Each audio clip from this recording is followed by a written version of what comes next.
Hello and welcome to another episode of Not Too Deep. I'm your host, Grace Helbig. I'm very excited to have Kelli Berglund on today's episode. Perhaps you know her from her early days in her acting career on Hip Hop Harry on TLC 2006. It just recently went viral again a couple of years ago. You guys might have heard of it, but she's blossomed so much from them. You might know her also as Lab Rats, Bionic Island, Disney, Classic, Cornerstone Entertainment. Again, she has graduated from that and is currently in the Starz show Heels, which features one of my favorite types of theater, wrestling. We talk all about all the training that went into her becoming a valet. If you don't know that term, you'll learn about it in this episode.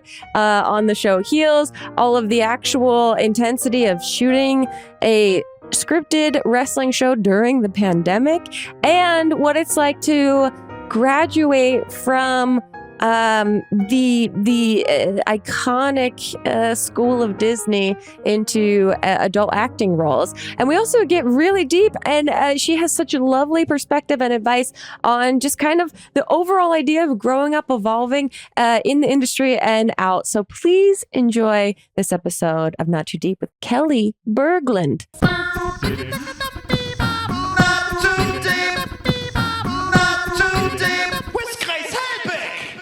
All right. Kelli, I'm so excited to talk to you.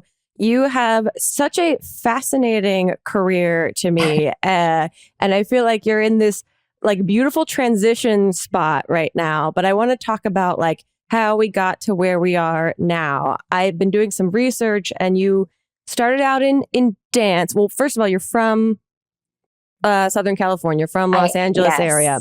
Mm-hmm. I am. And then we started in dance. Is that where this began? Yeah, that's really where everything sort of began and happened for me. I started dancing when I was around 4 years old.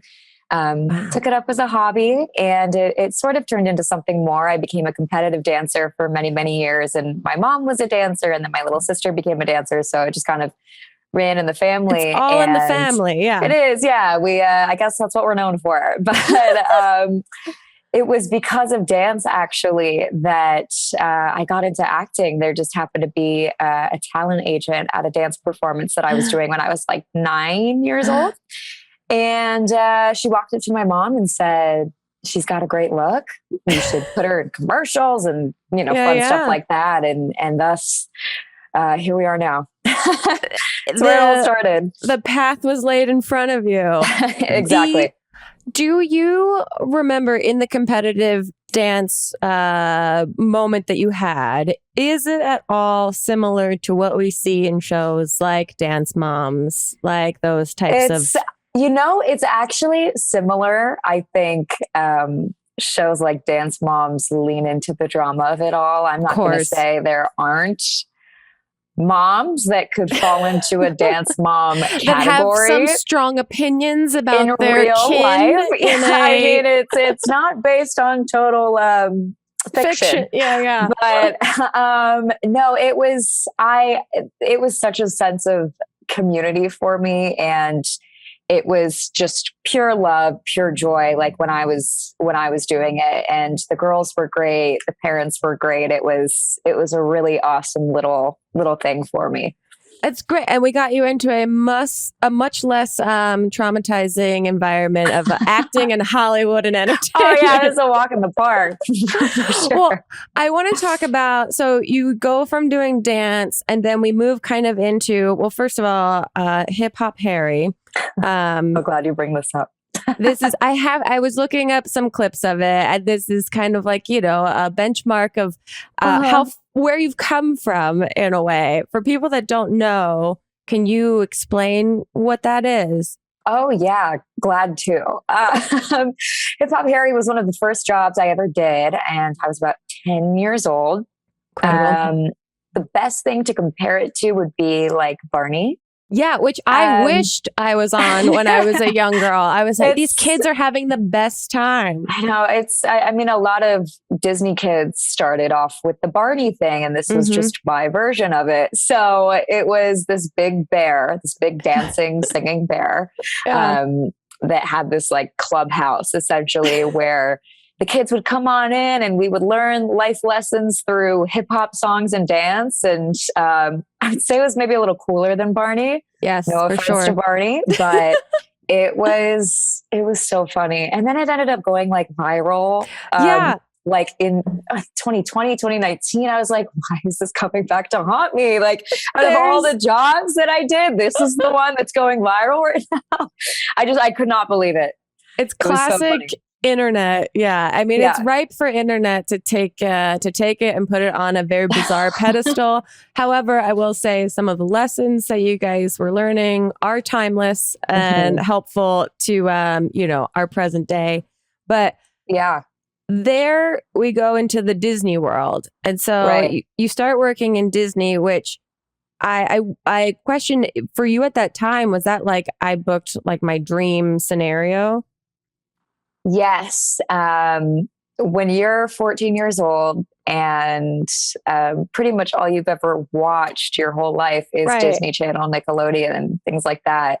And then you end up on a show like that. I don't think it really hit me when I first booked it. I was just really excited that I booked something and that I had an awesome cast to work with. And I thought this character was really cool. And then it wasn't until maybe once the first year was over and I realized how many people watch this show and what it means to kids and just the impact that it had. I was like, whoa, I'm a Disney kid. It kind of just hit me in the face. And I'm very grateful for it.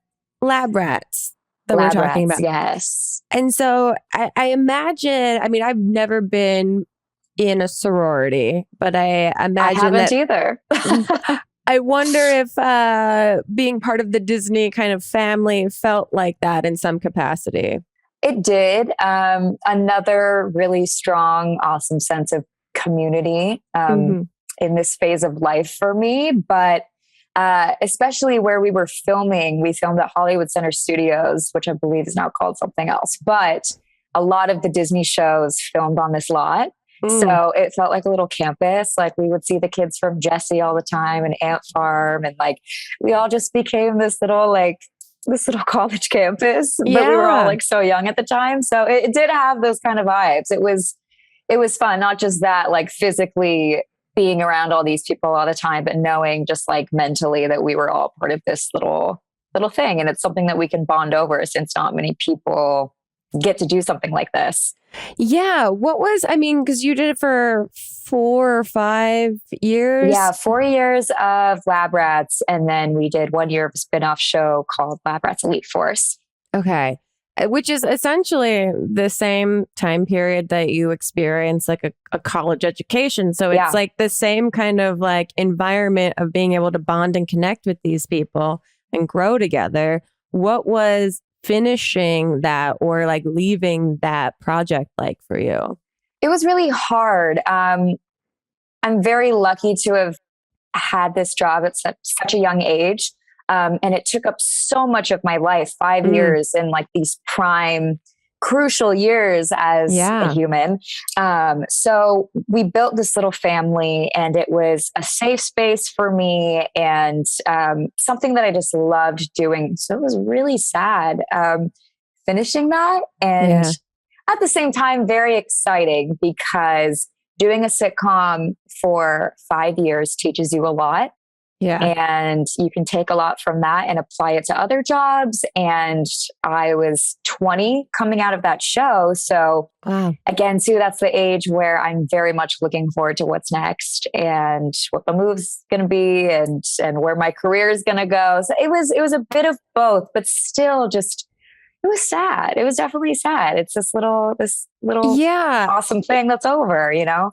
It's like a graduation in a sense. And also to be doing comedy at that level must have been interesting. And I'm sure you, like you said, you learned a ton about just like the consistency of doing it. Yeah.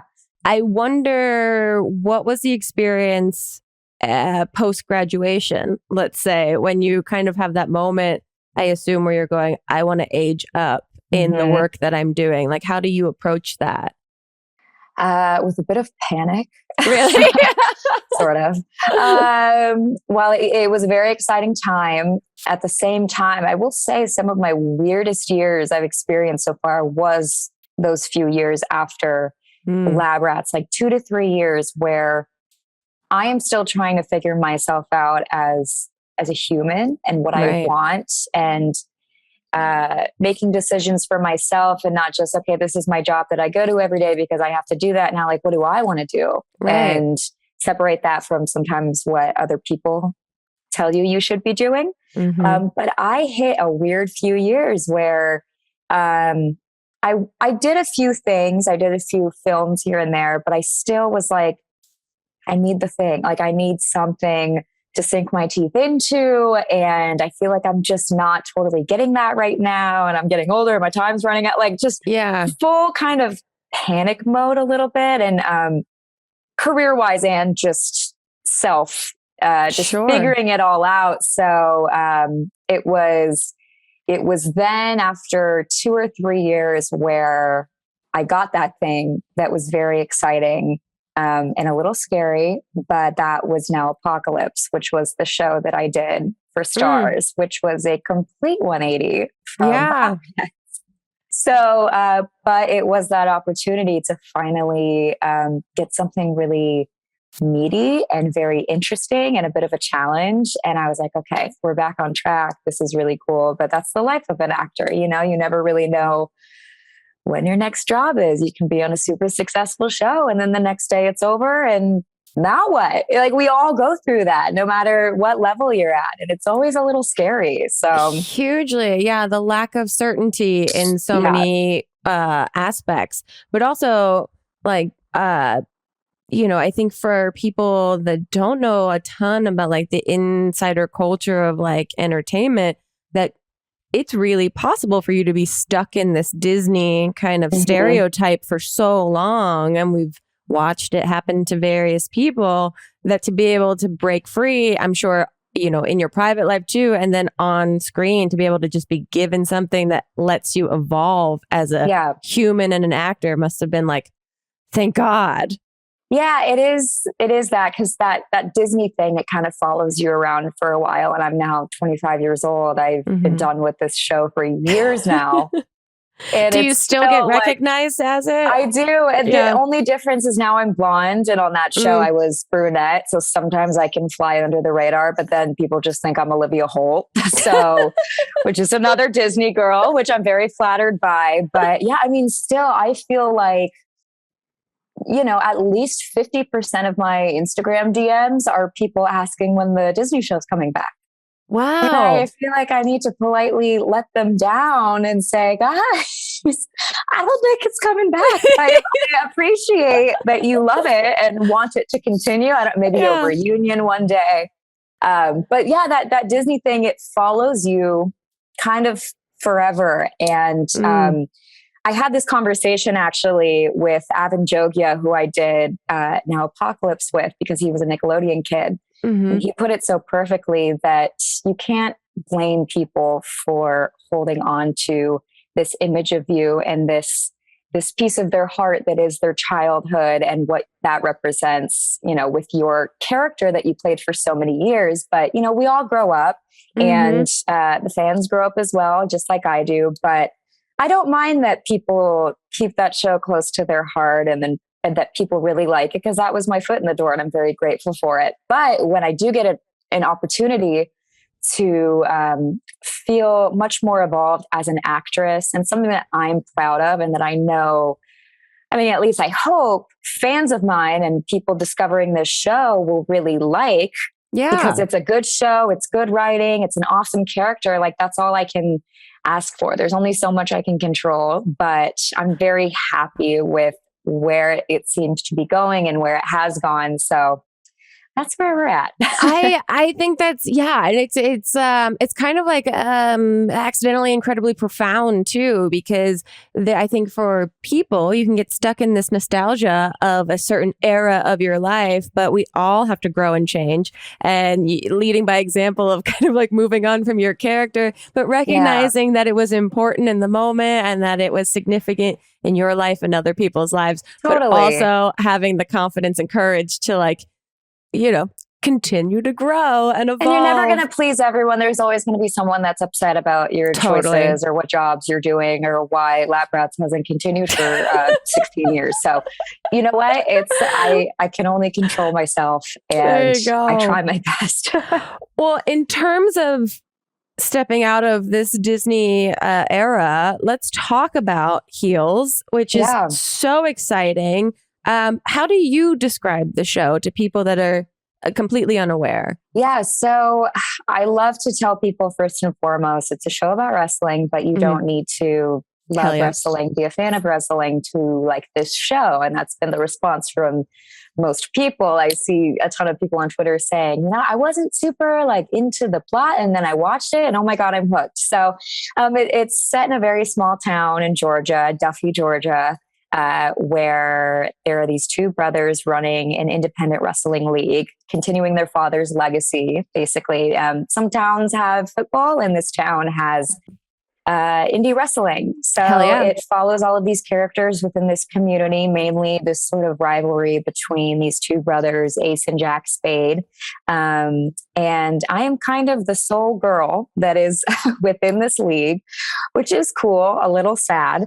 But I play Ace's valet, which if you don't know what that is, it's the best way to put it. It's in wrestling, kind of a girl that will run out with the male wrestler and essentially be a cheerleader and get the crowd cheering for him and just like a hype man sort of. Yeah.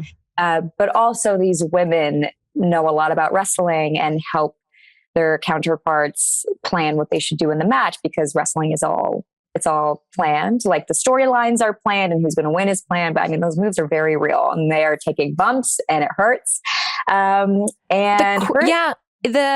sorry to cut you off. I've been watching a lot of the, the trailers and you guys talking behind the scenes, and it's really incredible to see how much of your own stunts everyone is doing. Like there's no camera magic happening. Like it's capturing real actors doing this. And it was hard work. I mean, that's the thing. It's wrestling is quote unquote fake, but it's like full on stunt performance, what wrestlers do in real life. And we did have an awesome stunt team as well that we learned so much from, and I have so much respect for. But yeah, like a lot of the things you're seeing Alexander Ludwig do in the show, one of our actors, it's really a lot of him. And he wanted to do it. He wanted to do flips off the top turnbuckle. So cool. And our director's like, oh my God, please don't hurt yourself. And she's like, I got it. I'm fine. So that's it's a fun little show. It's very much based around community and real life struggles and the heart of these characters, which I think my character represents very well. So it's been awesome to be a part of it.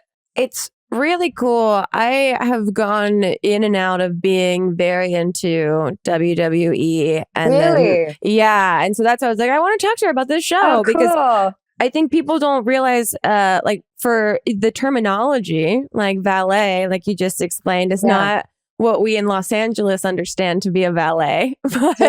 different valet. But also that the show title Heels is basically like the terminology is like it's someone that's the villain in wrestling. I'm glad I probably should have touched on that because I was also confused when I read the script and saw it was called Heels. I was like, shoes? Yeah, exactly. No, why is it mostly I get male? it now. Yeah, heels are the villains and faces are the heroes. It's and it's very cool. I mean, did you have to do or did you get into wrestling other than the physicality of it?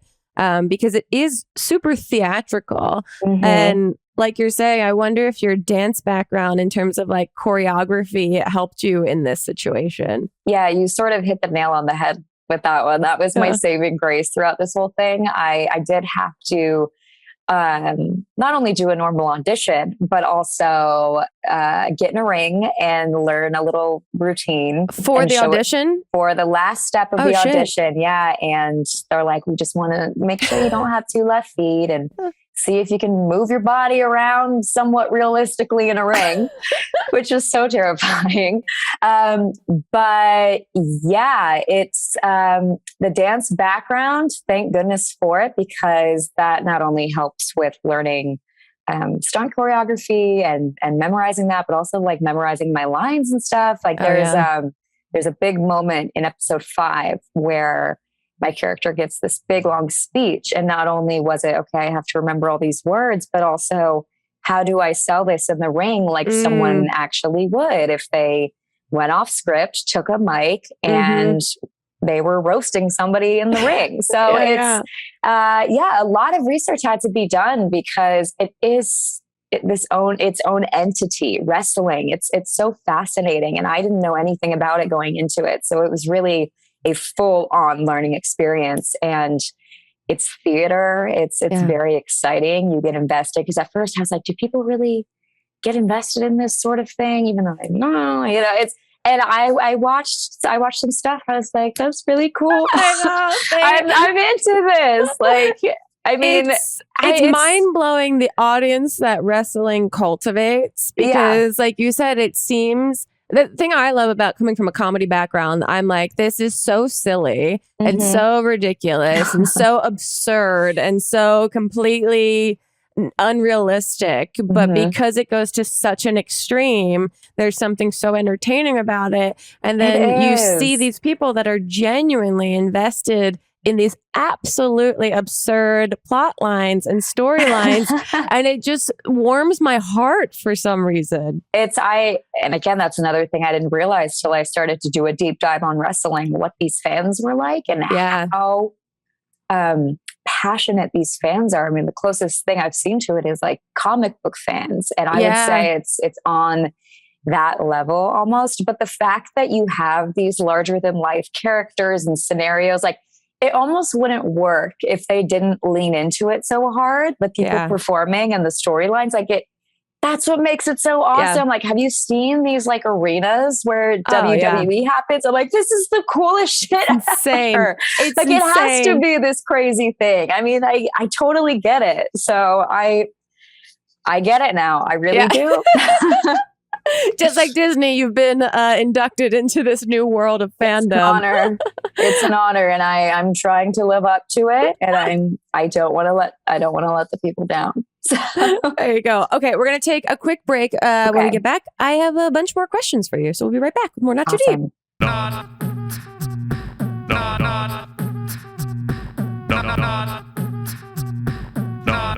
Too Deep with Grace Helbig.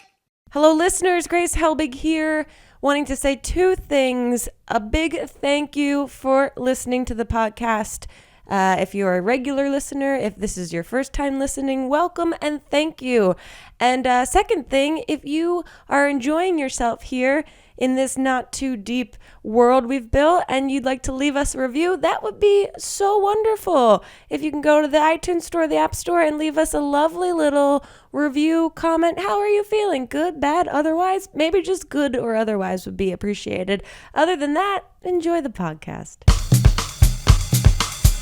Okay, we're back in.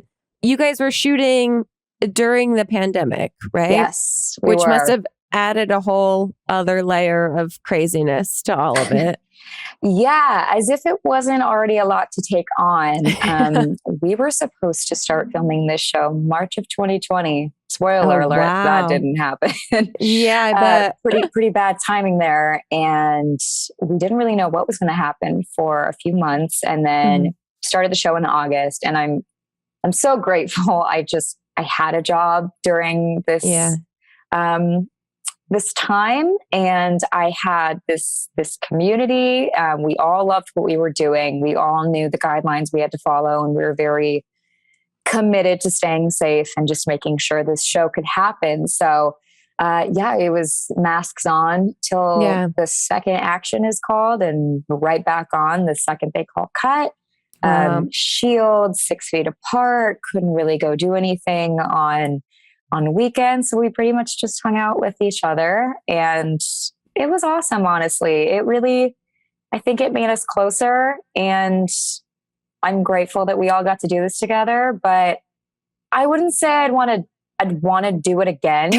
Season 2. Yeah. Fingers I appreciate crossed. that Like honesty. that was a life experience. I'm Check sure. the Yeah. box, but not again though. You guys got through it. You got close. You all bonded in a very specific and certain way. Like, we've done the bonding now, so I'm like, I'd love to like make it a normal filming experience next time. And I think the one thing that really bothered me was that sometimes being around the crew felt so impersonal with masks, because the crew, they're wearing their masks 24/7. I mean, we have to act on camera, so we're the only ones allowed to take our masks off. So you don't know what half of their faces actually look like.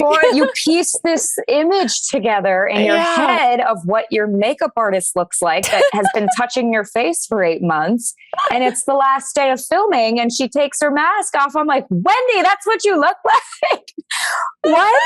So it's because, you know, when you're on a set, I mean, the best version of a set, it's when the cast and crew get along so well. We're spending hours and hours together. So much time together. Yeah. But it was a weird removed thing. And I didn't get to bond as much with crew members and these people that are putting in just as much time and effort. So that's something, I mean, mainly why I really hope if we go back for season 2, like, just to get to know everyone's faces better. Yeah. I mean, and I don't know what the deal's going to be, if it will still be like that. I know that safety comes first, and obviously that it worked, and we did a great job at that, but man, it was weird. It's also, I mean, that like off camera element is very bizarre. And then also, to be doing a show about wrestling, which is inherently everyone's in each other's personal space. But to have our COVID guideline guy loved that. Loved us being this close together. I mean,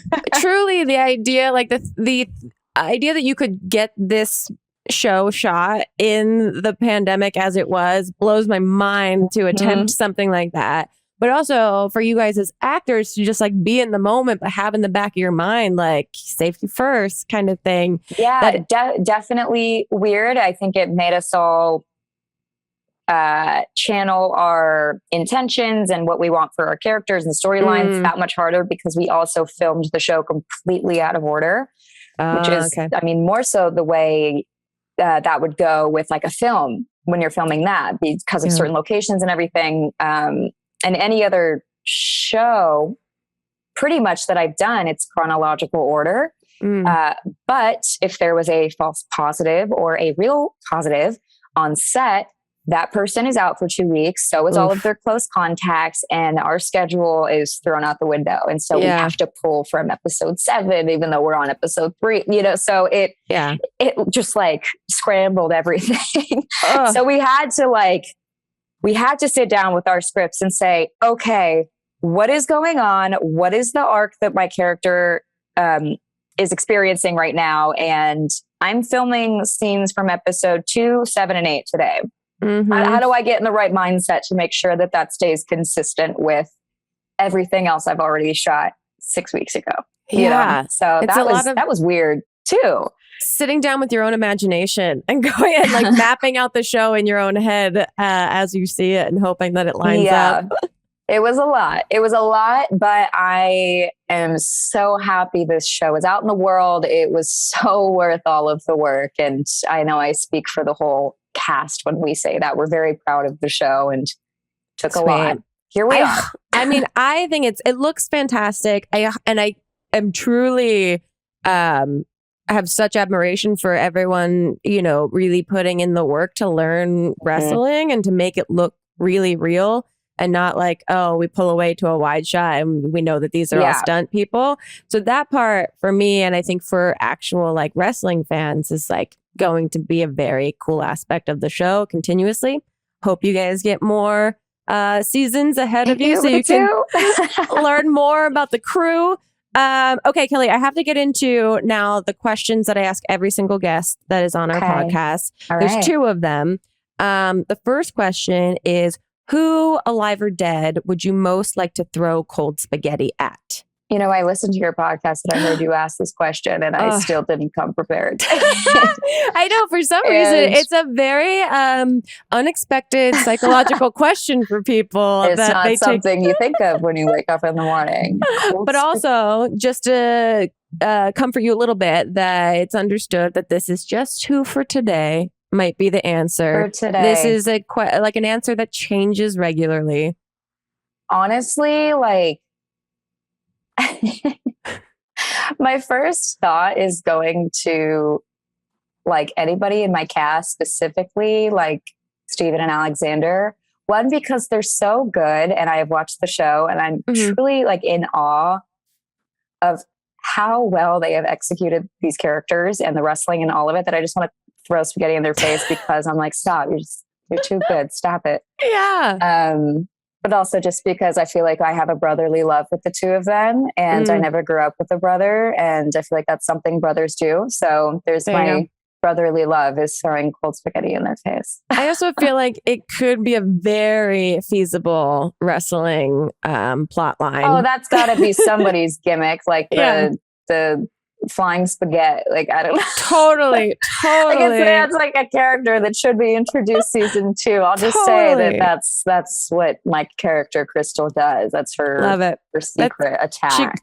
Carbo loads. Yeah.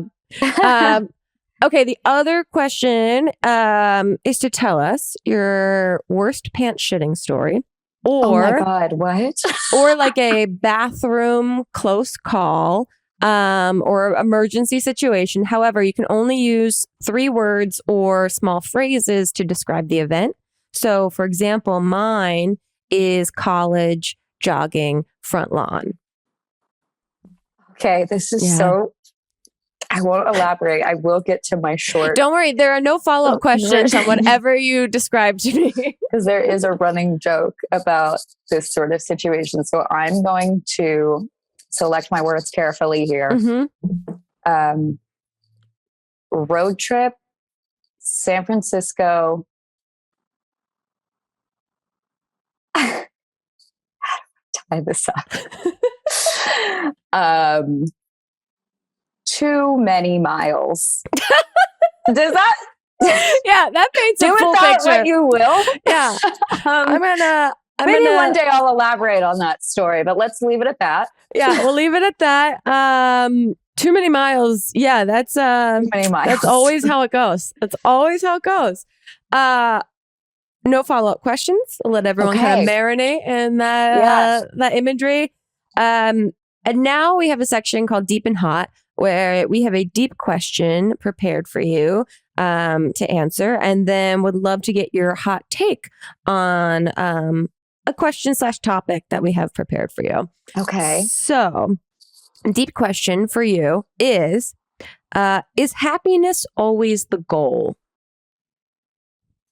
I thought this show was called Not Too Deep. I know. It's evolved. We've evolved. We've gotten deep. Okay, I see what you did there. But also, this is not a question that needs a correct answer. This is literally just a question that needs some pondering, perhaps. And it's not to get to an end or a conclusion, but rather to think on.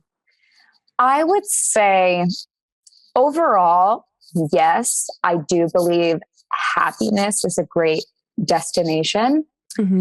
I think sometimes to achieve happiness or to know that's what you want and make decisions based off that, the goal also is to know there might be struggle that comes with that. There might be tough choices that aren't going to feel happy necessarily, but I do think end goal, some of these tough decisions that need to be made in your life for the greater good, for your happiness, because I think self-love is extremely important, and happy mental health and being in touch with that. I would say amongst all of that, the goal is happiness, true happiness within yourself, and not trying to show other people I'm happy. I'm a happy person. It's knowing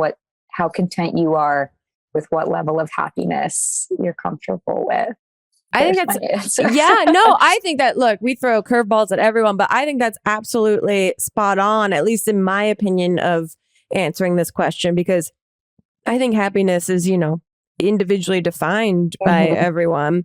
And so whatever that means to you, however that looks or feels to you, should be in consideration when going for something or making decisions or moving through life in some capacity. Yeah, I mean, you've got one life to live, as far as we know.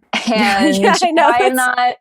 Maybe we have more, but I think in this life, to be happy and surround yourself with people that make you happy and make your decisions and live your day-to-day life with the goal of I'm content and I'm happy is a very good goal to have. So agreed. Yeah. Fully agree. Fully agree. You did it. You answered a very deep question. Okay. A hot take. Now, you've kind of touched on this before. We've kind of talked about this, but just your thoughts on being able to evolve artistically, especially for someone that gets started in such a, iconic environment, that like the hot take on just the necessity to want to kind of like grow and change and move out of that. Okay, so what are my thoughts on it? Or yeah, I mean, you kind of something that people would be surprised for me to say, or I wonder if you have felt consciously like the necessity to grow out of, where you started in entertainment, or if it's just kind of natural alongside you growing as like a human being outside of entertainment. I think it's a bit of both. Unfortunately, or maybe not unfortunately, there's always this voice in the back of your head when you're an actor, especially coming off of Disney. What's next? How are you going to break the mold in a perfect way? Are you going to is your next job going to be a perfect transformation, a perfect next job that we would all expect you to do? And then you have these conversations with yourself, your team, your friends, other actor friends, and it's a lot to take in at once. I think, like I said before, I think we all grow up. I think the fans grow up. And with that naturally comes jobs where I'm not playing a 16-year-old and these people wanting to watch shows, not just about a 16-year-old. So I do think it's a bit of both. It's always been consciously there. And I don't mind it. I am very happy with my own personal experience. And I think what's sort of, and I'm sure a lot of Disney kids would agree with me, I think what made us sort of aware was this quote unquote Miley Cyrus moment that kind of branded Disney kids as, are they going to have their Miley Cyrus moment? Like, and we're all just waiting for it. Is it going to be successful or is it going to crash and burn? And and you know what? I applaud Miley Cyrus for her journey of self-discovery. And I have so much respect for her. And it's not easy to come out of this sort of thing, especially with what she went through, her level of success that not even, I have experienced. So, I mean, I kind of hate when people use that term, the Miley Cyrus thing. It's inevitable that people want to see people fail sometimes or do something crazy, but I am very aware of it. I always have been. And here's a little callback to that. Happiness first. What's going to make me happy and feel fulfilled? And am I making smart choices? And I think I have. So it's, to answer your question, yes, it's a bit of both. I think you seem to have a very grounded approach to all of this for someone that has been so involved in entertainment for so long. And it's not I don't have the same experience, but I'm very, very admiring of people that can go through this system and this world and from a very young age and still continue to grow and change and like want to transition themselves off screen and on. And so I think it's very cool. And it's, at no age is the learning done. for any of our Absolutely. growth. So like, it doesn't really matter what phase you're at. I think constant evolution is constant. Absolutely. On that note, we're going to take one last break. And then when we Okay. get back, you and I, with all of this, blossoming advice, we are going to try to help someone that has a very specific question. So we'll be right back with more Not Too Deep. Not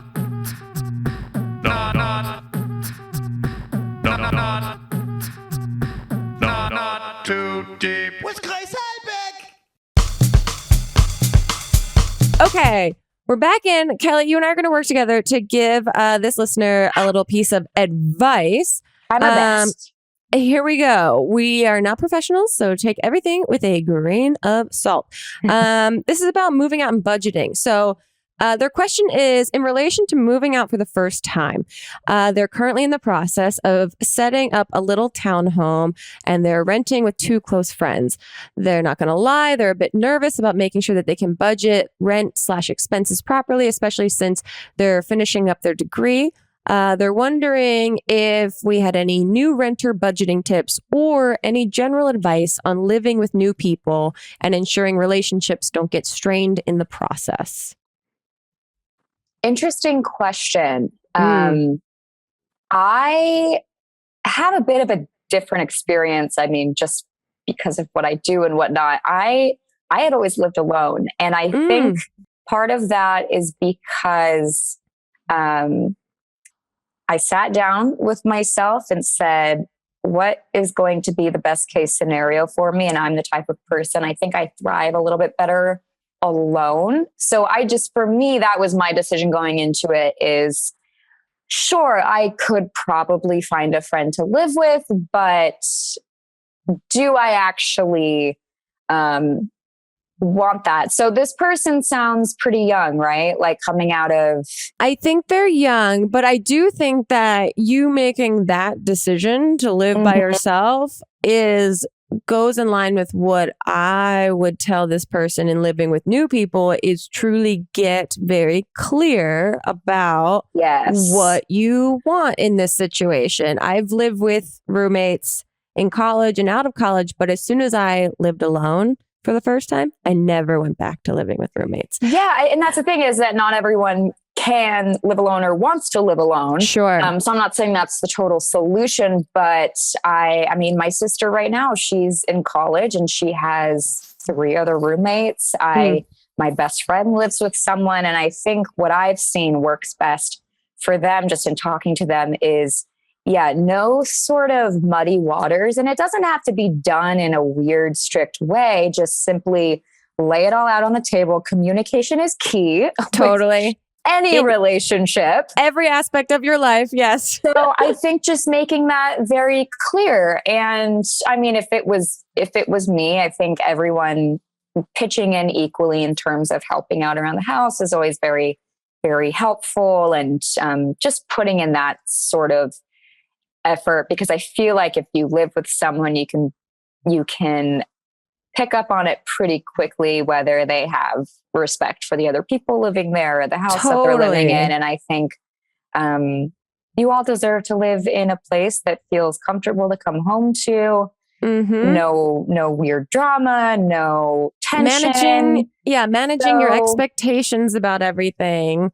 I also think in line with that, in terms of like the budgeting side of things, like if you, depending on how close your relationship is with the people that you're living with, if you put everything out on the table and you're like, hey, I want to wash my own dishes and I will probably not be washing yours. And I just want to put that out there, or vice versa. Like, let's take turns, that there's a opportunity to have a conversation about like, hey, is there a world in which we can all save money by deciding to go 3 ways on groceries or 3 ways on these, whatever, heat and water or whatever you need. Yeah. And just figuring out where everyone is comfortable at what level. I think that's a great starting point. And then you'll learn a lot as you start to live with these people and what that means for you and them. But I mean, that's pretty much my best advice to give is just like instant communication